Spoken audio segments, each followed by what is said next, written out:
పుస్తకంలో 17వ పేజీలో ఉంది.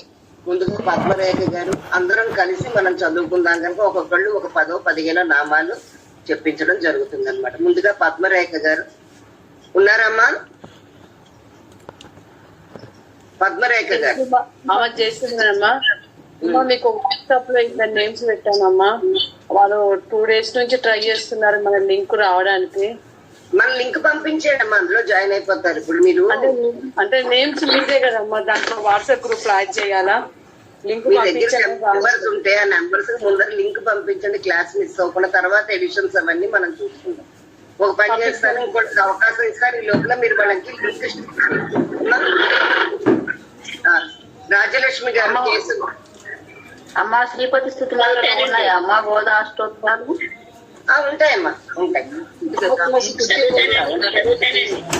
ఉండండి, పేరు ఇచ్చిన రాజలక్ష్మి గారు ఉన్నారా? ఉన్నానండి, చదువుతానండి. చెప్తాను, మీరు అనండి. చెప్తాను గారు ఈ లోపల మీరు వాళ్ళకి లింక్ పంపించండి అమ్మా. రాజలక్ష్మి గారు. ఓం శ్రీ రంగనాయక్యై నమః.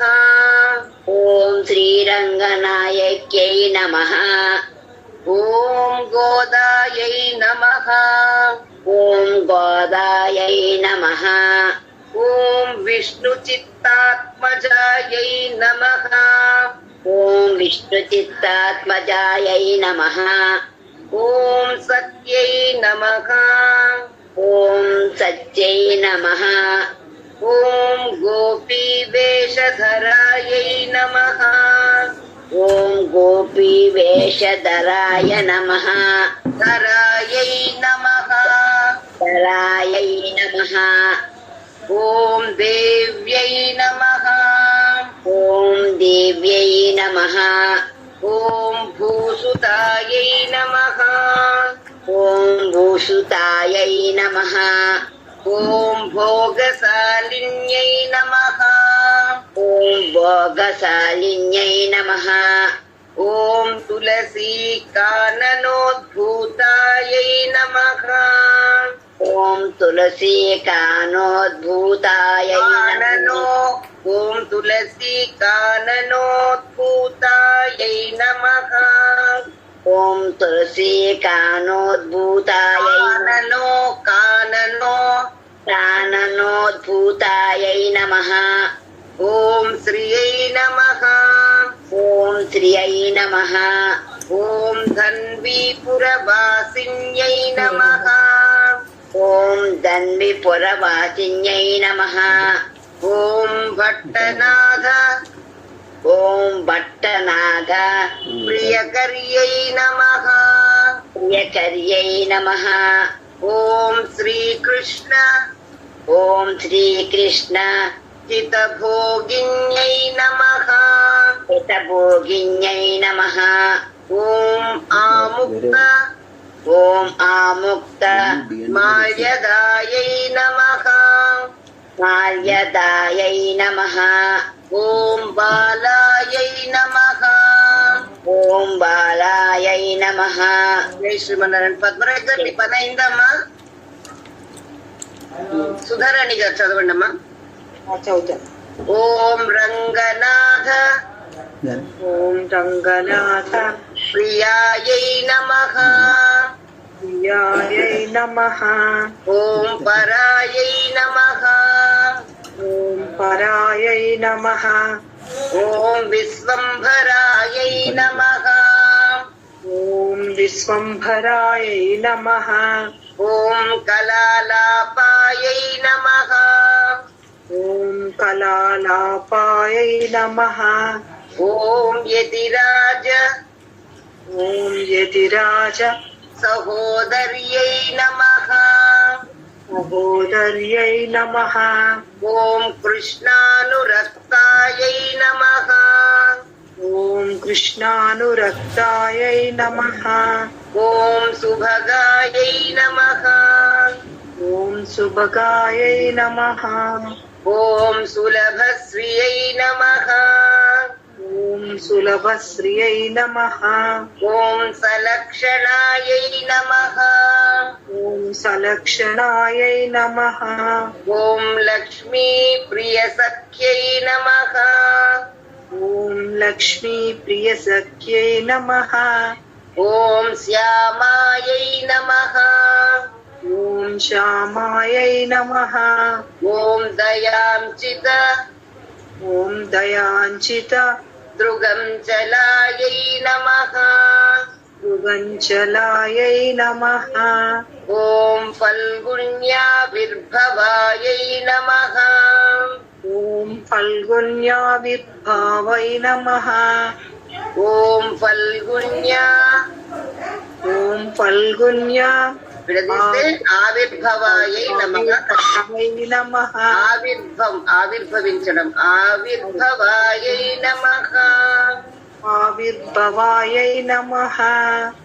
ఓం రమ్యాయై నమః. ఓం రమ్యాయై నమః. ఓం ధనుర్మాస ఓం ధనుర్మాస కృతవ్రతాయై నమః. కృతవ్రతాయై నమః. జై శ్రీమన్నారాయణ. జై శ్రీమన్నారాయణ. సంతోషం వర్ధినేని గారు. జై శ్రీమన్నారాయణ. జై శ్రీమన్నారాయణ. జై శ్రీమన్నారాయణ. ఓం చంపకాశోక ఓం చంపకాశోక పున్నాగ పున్నాగ మాలతీ మాలతి విలసత్కచాయై నమః. విలసత్కచాయై నమః. కలిపి ఓం చంపకాశోక పున్నాగ మాలతీ విలసత్కచాయై నమః. ఓం చంపకాశోక పున్నాగ మాలతి విలసత్కచాయై నమః.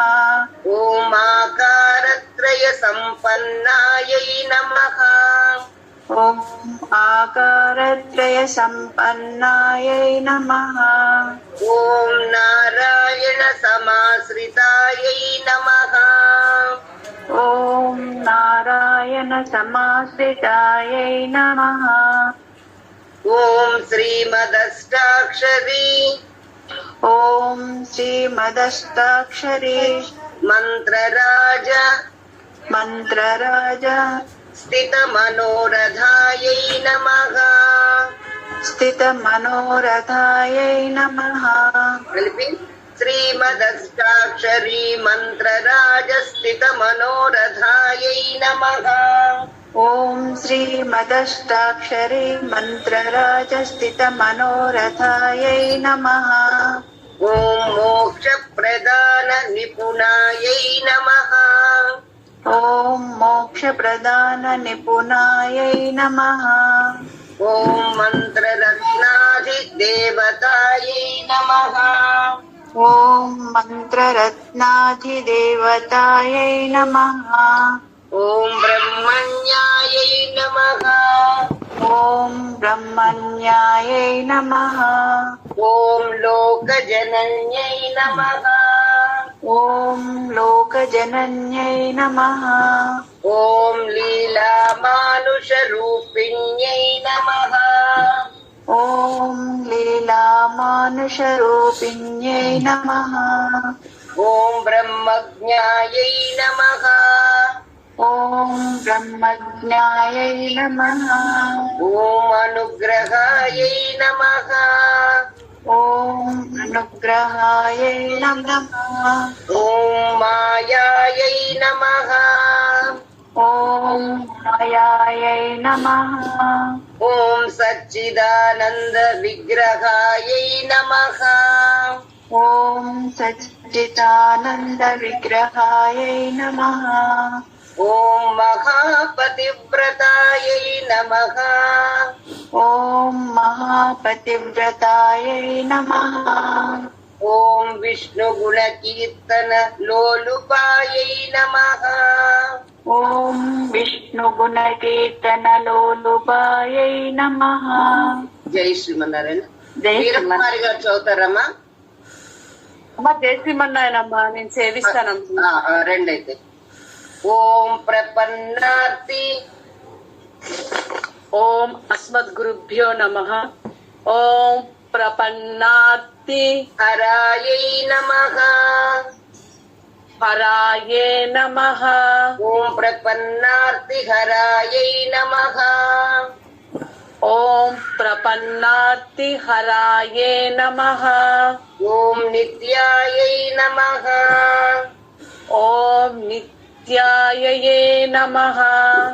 ఓం వేదసౌధ విహారిణ్యై నమః. ओम वेदसौध विहारिण्यै नमः। ఓం శ్రీరంగనాథ మాణిక్య మంజర్యై నమః. ओम श्रीरंगनाथ माणिक्य मंजराये नमः।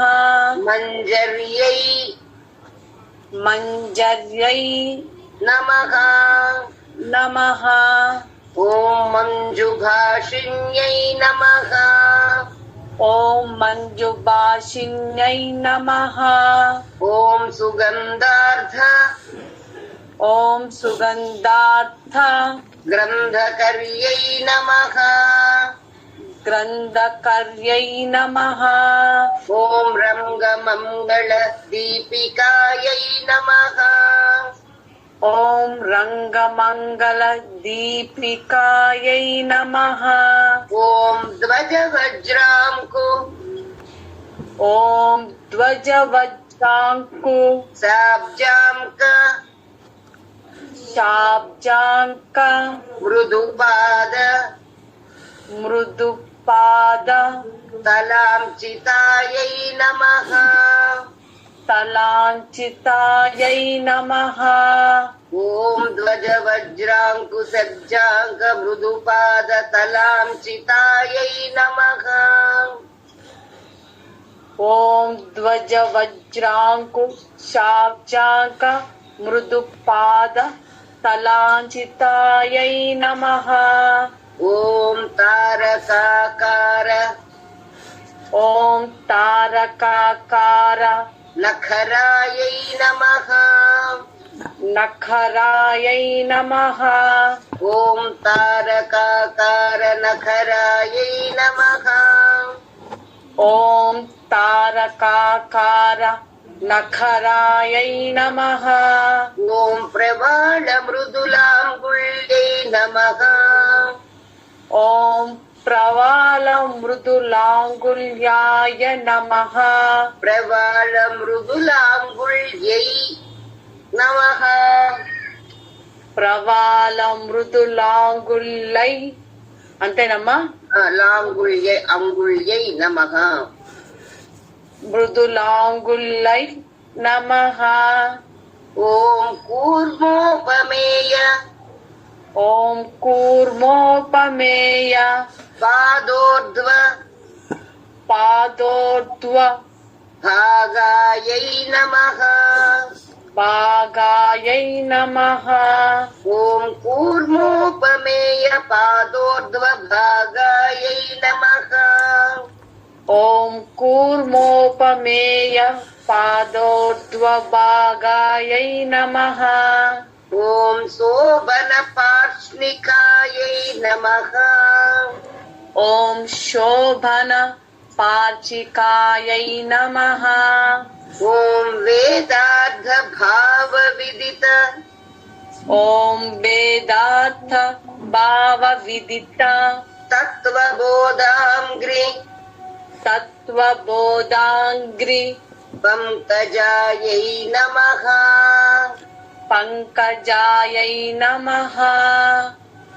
ఓం వేదార్థ భావ విదిత తత్వబోధాంగ్రి పంకజాయై నమః.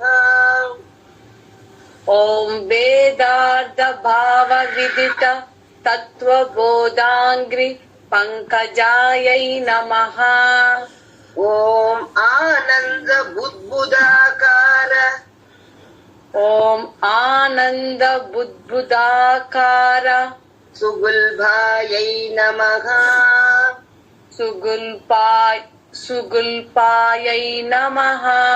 ఓం ఆనంద బుద్బుదాకార సుగుల్భాయై నమః. ఓం ఆనంద బుద్బుదాకార సుగుల్పాయై నమః. ఓం పరమాయై నమః. ఓం పరమాయై నమః. జై శ్రీమన్నారాయణ. మంగారెడ్డి గారు. నేను చెప్తానమ్మా, నేను చెప్తున్నాను. మణుకాయై నమః. ఓం అనుకాయై నమః. ఓం తేజశ్రియోజ్వల ఓం తేజశ్రియోజ్వల ధృత పాదాంగుళి ధృతపాదాంగులి సుభూషితాయై నమః. సుభూషితాయై నమః. ఓం తేజశ్రియోజ్వల ధృత పాదాంగుళి సుభూషితాయై నమః. ఓం తేజశ్రియోజ్వల ధృతపాదాంగులి సుభూషితాయై నమః. ఓం మీనకేతన తూణీర ఓం మీనకేతన తూనీర చారుజంఘా చారుజంగా విరాజితాయై నమః. విరాజితాయై నమః.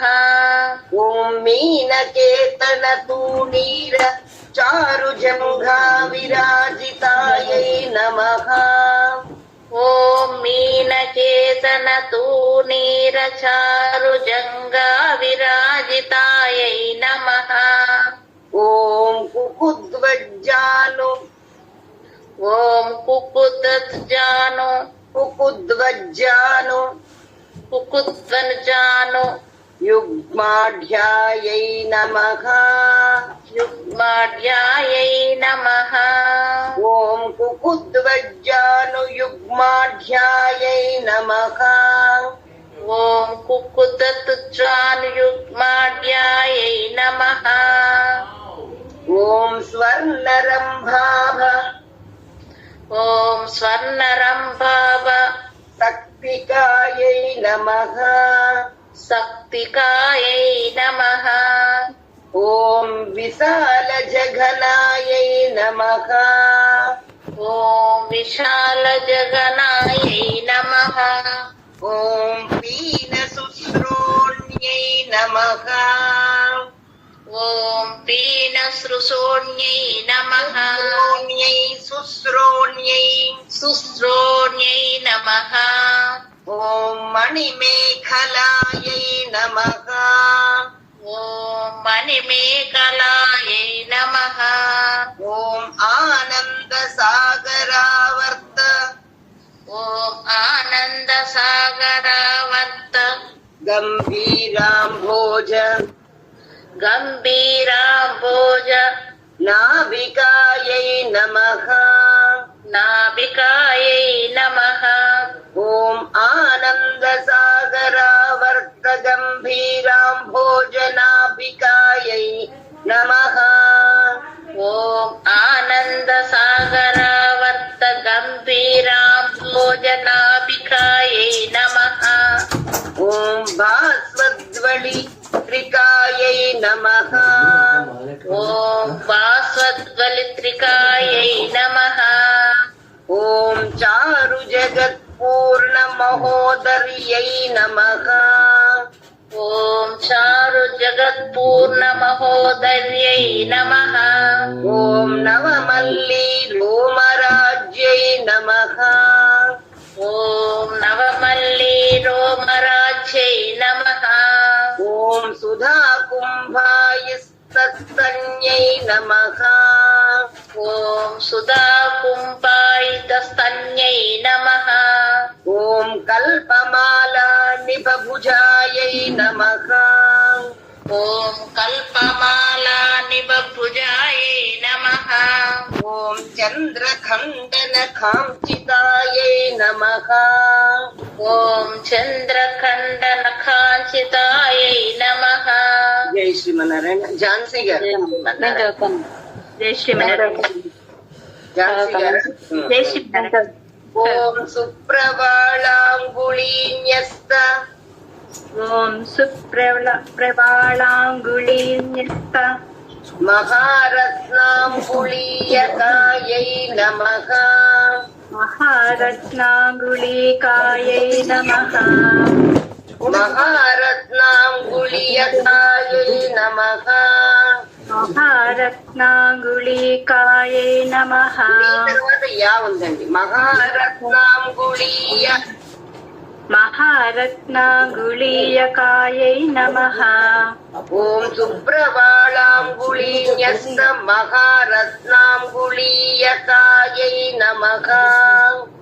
सुप्रवाणाङ्गुलीयस्त महारत्नाङ्गुलीयकायै नमः।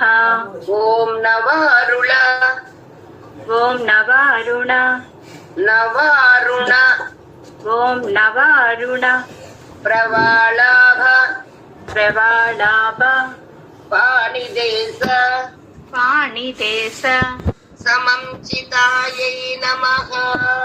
समञ्चितायै नमः। ఓం నవారుణ ప్రవాళాభ పాణిదేశ సమంచితాయై నమః. ॐ नवारुण प्रवालाभ पाणिदेश समञ्चितायै नमः। ఓం కంబుకంఠ్యై నమః. ॐ कम्बुकण्ठ्यै नमः। ఓం శుచిబుకాయై నమః. ॐ शुचिबुकायै नमः। ఓం బింబోష్ట్యై నమః. ॐ बिम्बोष्टियै नमः। జై శ్రీమన్నారాయణ. చదవాలని ఇంట్రెస్ట్ ఉన్న వాళ్ళు చాలా మంది ఉన్నారు. మన ఇంకెవరు? చదవండి. ఓం కుందదంత ॐ कुन्ददन्त యుజే నమః. विजय नमः। ఓం కుందదంత యుజే నమః. ॐ कुन्ददन्तयुजे नमः। ఓం కారుణ్యరస ॐ कारुण्यरस నిష్యంది निष्यन्दे నేత్రద్వయ नेत्रद्वय సుశోభితాయై నమః. सुशोभितायै नमः। ఓం కారుణ్యరస నిష్యంది నేత్రద్వయ సుశోభితాయై నమః. ॐ कारुण्यरस निष्यन्दि नेत्रद्वय सुशोभितायै नमः। ఓం ముక్తాశుచిస్మితాయై నమః. ॐ मुक्ताशुचिस्मितायै नमः। ఓం చారుచాంపేయ నిభనాసికాయై నమః. ॐ चारुचाम्पेय निभनासिकायै नमः। ఓం దర్పణాకార ॐ दर्पणाकार విపుల विपुल కపోల कपोल ద్వితయాంచితాయై నమః. वितयाञ्चितायै नमः। ఓం దర్పణాకార విపుల కపోల ద్వితయాంచితాయై నమః. ॐ दर्पणाकार विपुल कपोल वितयाञ्चितायै नमः। జై శ్రీమన్నారాయణ. అమరావతి పుప్పల గారు. जय श्रीनारायणम्म। ఓం అనంతార్క ॐ अनन्तार्क ప్రకాశోద్యన్మణి प्रकाशोज्जन्मनि తాటంక ताटङ्क శోభితాయై నమః. उभितायै नमः। ఓం అనంతార్క ప్రకాశోద్యన్మణి తాటంక శోభితాయై నమః. ॐ अनन्तार्क प्रकाशोज्जन्मनि ప్రకాశోద్యన్మణి ॐ अनन्तार्क प्रकाशोज्जन्मनि ताटङ्क शोभितायै नमः। ఓం కోటి సూర్యాగ్ని ॐ कोटिसूर्याग्नि సంకాస संकास నానాభూషణ नानाभूषण భూషితాయై నమః. भूषितायै नमः। ఓం కోటి సూర్యాగ్ని సంకాస నానాభూషణ భూషితాయై నమః. ॐ कोटिसूर्याग्निसङ्कासनानाभूषणभूषितायै नमः। ॐ सुगन्धवदनायै नमः। ॐ सुगन्धवदनायै नमः। ॐ सुभ्रुवे नमः। ॐ सुभ्रुवे नमः। ॐ अर्धचन्द्रललाटिकायै नमः। ॐ अर्कचन्द्रललाटिकायै नमः। జై శ్రీమన్నారాయణ. సుజాత సూరం గారు ఉన్నారమ్మా? ఓం పూర్ణచంద్రాననాయై నమః. ఓం పూర్ణచంద్రలలాయై నమః. పూర్ణచంద్ర పూర్ణచంద్ర ననాయై లలాయై ననాయై ననాయై నమః. నమః. ఓం పూర్ణచంద్ర ననాయై నమః. ఓం పూర్ణచంద్రలలాయై నమః. చంద్ర దీర్ఘముంది ఏమా? పూర్ణచంద్రలలాయై నమః. ఓం నీల ఓం నీల కుటిలాలక కుటిలాలక శోభితాయై నమః. శోభితాయై నమః. ఓం నీల కుటిలాలక శోభితాయై నమః. ఓం నీల కుటిలాలక శోభితాయై నమః. ఓం సౌందర్య సీమాయై నమః. ఓం సౌందర్య సీమాయై నమః. ఓం విలసత్ కస్తూరి ఓం విలసత్ కస్తూరి తిలకోజ్వలాయై నమః. తిలకోజ్వలాయై నమః. ఓం విలసత్ కస్తూరి తిలకోజ్వలాయై నమః. ఓం విలసత్ కస్తూరి తిలకోజ్వలాయై నమః. ఓం దగద్ధగాయ ఓం దగద్ధగాయ మాన్యోద్యన్మణి మానోజన్మని శ్రీమంతభూషణాయై నమః. హేమంతభూషణాయై నమః. ఓం దగద్ధగాయ మానోద్యన్మణి శ్రీమంతభూషణాయై నమః. ఓం దగద్ధగాయ మానోజన్మని శ్రీమంతభూషణాయై నమః. జై శ్రీమన్నారాయణ. జగన్నాథమ్మ ముడుంబ. జై శ్రీమన్నారాయణ. జై శ్రీమన్నారాయణ. ఓం జాజ్వల్య ఓం జాజ్వల్య మానసద్రత్న మానసరత్న దివ్యచూడావతంసకాయై నమః. దివ్య చోడావతంసకాయై నమః. ఓం జాజ్వల్య మానసద్రత్న దివ్యచూడావతంసకాయై నమః. ఓం జ్వాజ్వల్య మానసరత్న దివ్య చోడావతంసకాయై నమః. ఓం సూర్యార్ధచంద్ర ఓం సూర్యార్ధచంద్ర విలసద్భూషణాంచిత విలసద్భూషణాంచిత వేణికాయై నమః. వేణికాయై నమః. ఓం సూర్యార్ధచంద్ర విలసద్భూషణాంచిత వేణికాయై నమః.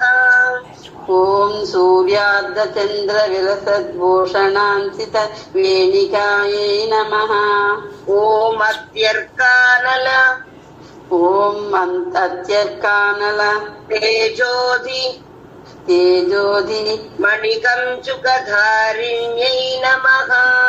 మణికంచుకధారిణ్యై నమః. ఓం అత్యర్కానల తేజోధి మణికంచుకధారిణ్యై నమః. ఓం అత్యర్కానల తేజోధి మణికంచుకధారిణ్యై నమః. ఓం నిగద్రత్నపుంజ ఓం నిగద్రత్నపుంజ ప్రాంతస్వర్ణ ప్రాంతస్వర్ణ నిచోళికాయై నమః. నిచోళికాయై నమః. ఓం నిగద్రత్న పుంజ ప్రాంతస్వర్ణ నిచోళికాయై నమః. ఓం నిగద్రత్న పుంజ ప్రాంత స్వర్ణ నిచోళికాయై నమః. ఓం సద్రత్నాంచిత ఓం సద్రత్నాంచిత విద్యోత విద్యుత్ కుంజాభ విద్యుత్కుంజాభ సాటికాయై నమః. సాటికాయై నమః. ఓం సద్రత్నాంచిత విద్యుత్ కుంజాభ సాటికాయై నమః. ఓం సద్రత్నాంచిత విద్యుత్కుంజాభ సాటికాయై నమః. ధన్యవాదాలమ్మా. జై శ్రీమన్నారాయణ. శ్రీదేవి వెంకట రాహుల్ విన్నారమ్మా? లాస్ట్ శ్లోకం సార్ చెప్పరామ్మా. జై శ్రీమన్నారాయణ అండి.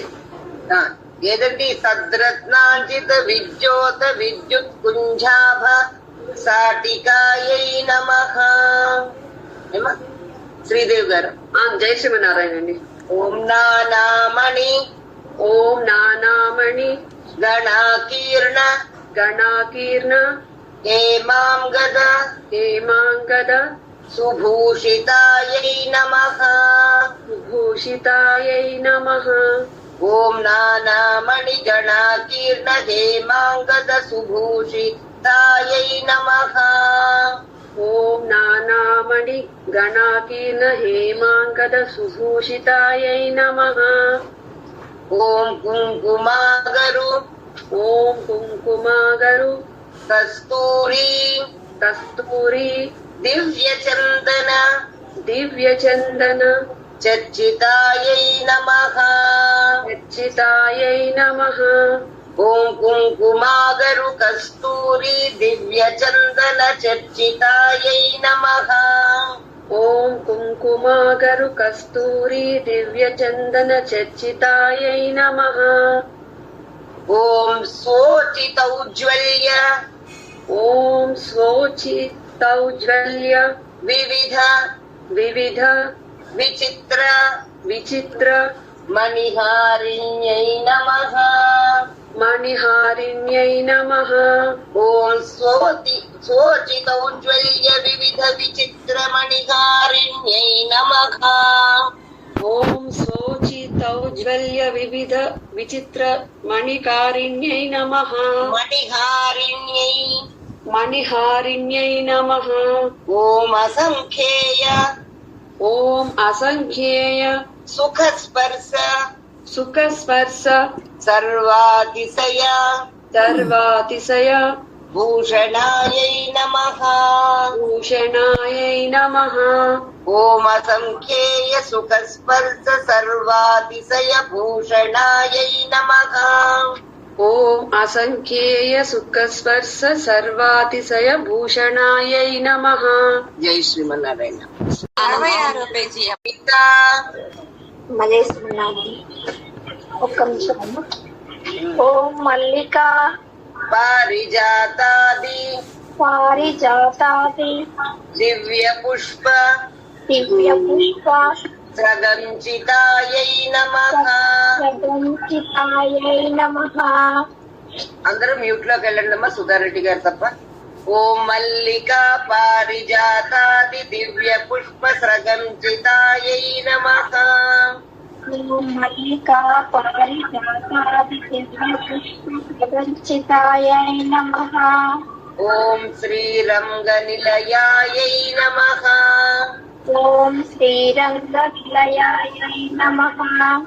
ఓం పూజ్యాయై నమః. ఓం పూజ్యాయై నమః. ఓం దివ్యదేశ సుశోభితాయై నమః. ఓం దివ్యదేశోభితాయై నమః.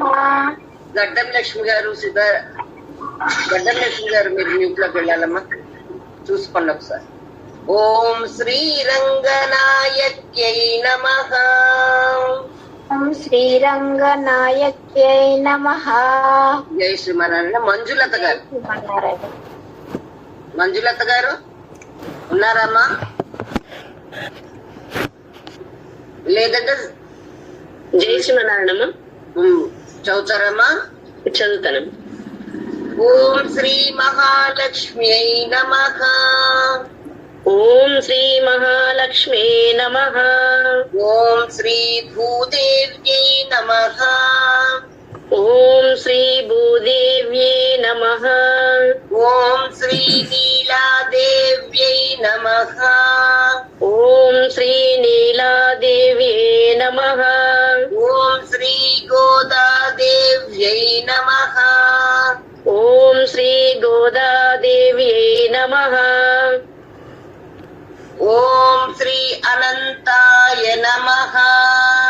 ఓం శ్రీ అనంతాయ నమః. ఓం శ్రీ గరుడాయ నమః. ఓం శ్రీ గరుడాయ నమః. ఓం శ్రీమతే విశ్వక్సేనాయ నమః. ఓం శ్రీ విశ్వక్సేనాయ నమః. శ్రీమతే ఓం శ్రీమతే విశ్వక్సేనాయ నమః. ఓం శ్రీ పరాంకుశాయ నమః. ఓం శ్రీ పరాంకుశాయ నమః. ఓం శ్రీమతే రామానుజాయ నమః. ఓం శ్రీమతే రామానుజాయ నమః. ఓం శ్రీమద్వరవరమునయే నమః. ఓం శ్రీమద్వరమునయే నమః. శ్రీమద్వరవరమునయే రెండు వరాలు. అమ్మ శ్రీమద్వరవరమునయే నమః. నేను చెప్తానమ్మా. జై శ్రీమన్నారాయణ. ఓం స్వాచారేభ్యో నమః. ఓం స్వాచార్యోభ్య నమః. స్వాచార్యేభ్యో. ఓం స్వాచార్యేభ్య నమః. స్వాచార్యేభ్యో.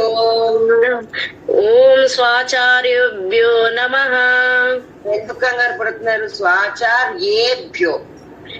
ఓం స్వాచార్యేభ్యో నమః.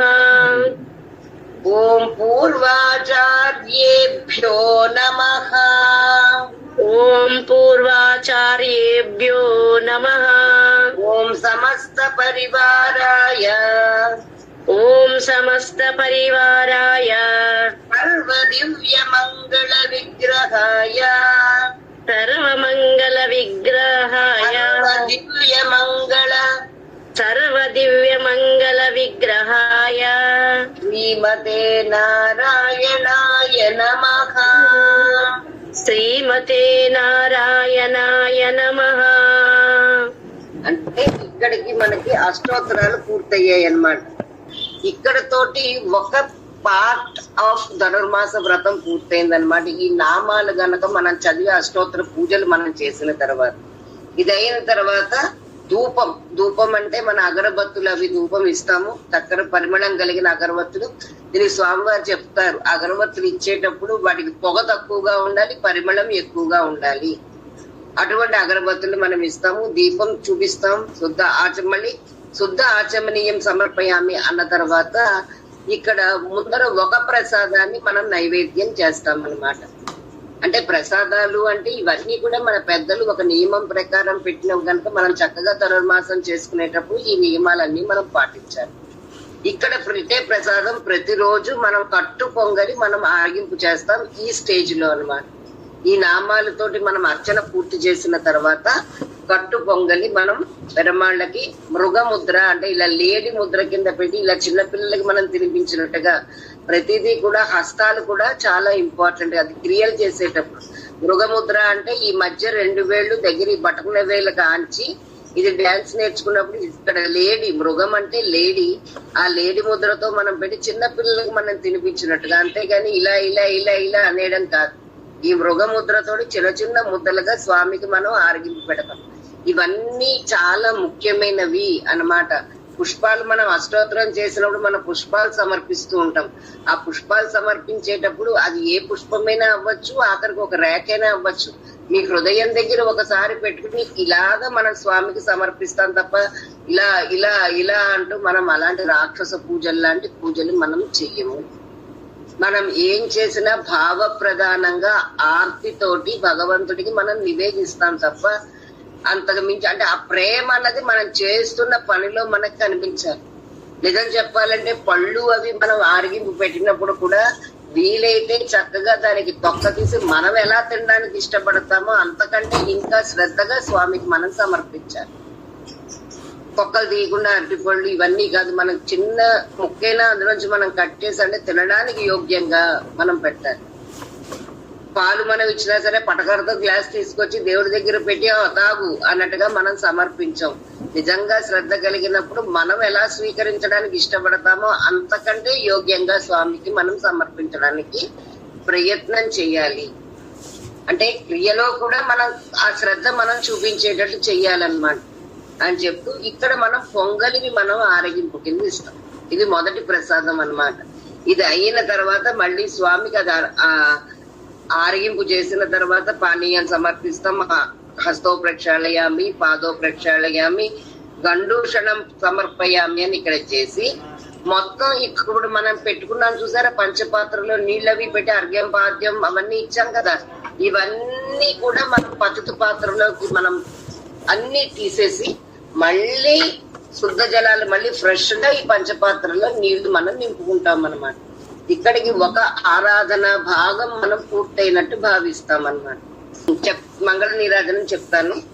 లక్ష్మీ చరణ లక్ష్మీ చరణ లాక్షాంక లాక్షాంక సాక్షాత్ సాక్షాత్ శ్రీవత్స వక్షసే శ్రీవత్స వక్షసే హేమంకరాయ క్షేమంకరాయ సర్వేషాం సర్వేషాం శ్రీరంగేశాయ మంగళం శ్రీరంగేశాయ మంగళం లక్ష్మీ చరణలాక్షాంక సాక్షాత్ శ్రీవత్స వక్షసే క్షేమం కరాయ సర్వేషాం శ్రీరంగేశాయ మంగళం.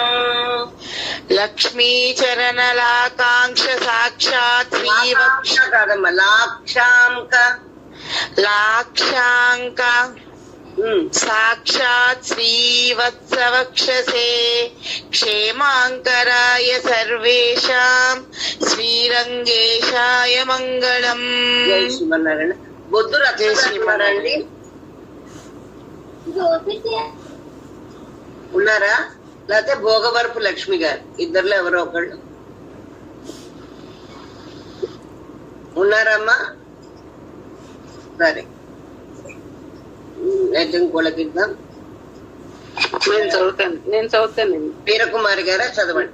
స్వోచ్చిష్ట సోచిష్ట మాలికా బంధ మాలికా బంధ గంధబంధురజిష్ణవే గంధబంధురజిష్ణవే విష్ణు చిత్త తనూజాయై విష్ణు చిత్త తనూజాయై గోదాయై నిత్యమంగళం గోదాయై నిత్యమంగళం. సోచిష్ట మాలికా బంధ గంధబంధురజిష్ణవే విష్ణు చిత్త తనూజాయై గోదాయై నిత్యమంగళం. సోచిష్టమాలిక బంధ గంధ బంధురజిష్ణవే విష్ణు చిత్త తనూజాయై గోదాయై నిత్యమంగళం. జై శ్రీమన్నారాయణ. సరిగ్గా మనం అనుకున్నట్టుగా 9:30 క్లాస్